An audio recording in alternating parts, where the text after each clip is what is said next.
Бүгінгі жас ертеңгі ел тізгінін ұстайтын ел ағасы. Бүгінгі алдыңғы толқын аға буының орнын басар, ізін жалғастырар, артында өсіп келе жатқан жастар екені даусыз. Еліміздің ендігі дамуы мен өркендеуі келешегі жастарға тікелей байланысты. Осыған орай қаламызда өтіп отырған бизнес тренингқа мектеп оқушылары, студенттер, еріктілер және жас жұмысшылар арасынан 35 шақты қала жастары қатысып, креативті ойлау бағытын дамыту мақсатында дәріскерлер шақырылды.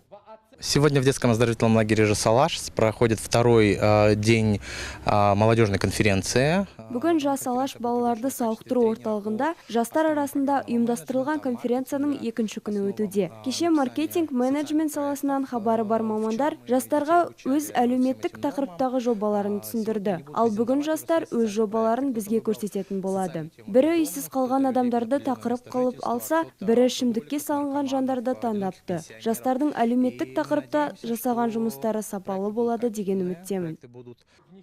Ұлт тағдыры ұрпақ қолында демекші, болашаққа үлкен сеніммен қадам басу үшін бүгінгі ұрпақты тәрбиелеу мен жетілдіру басты мақсат болып табылады. Қаламымызда ұйымдастырылып тұратын түрлі тренингтерде жастардың болашаққа бағдарын анықтап, ой-өрістерін кеңейтуге көмегін тигізеді.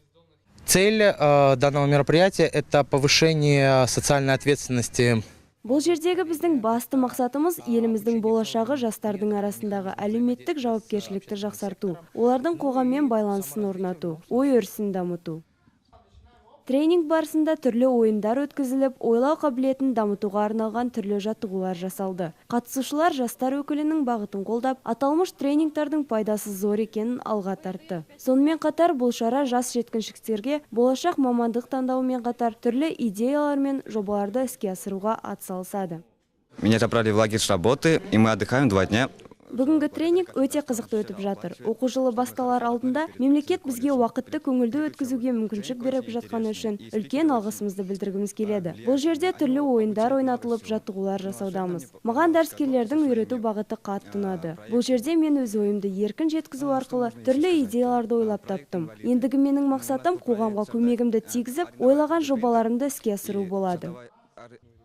Жастардың айтуынша, қаламызда өткен жастарды қолдау мен тәрбиелеу бағытындағы түрлі тренингтерде олардың қоғам өміріне араласуына және қандай да бір әлеуметтік проблемаларды шешуге қол ұшын тигізу мүмкіндік береді. Тренинг қорытындысы бойынша жастар ұсынған түрлі әлеуметтік жобалар ескеріліп, тиісті орындарға ұсынылып, оларды іске асыру қолға алынады.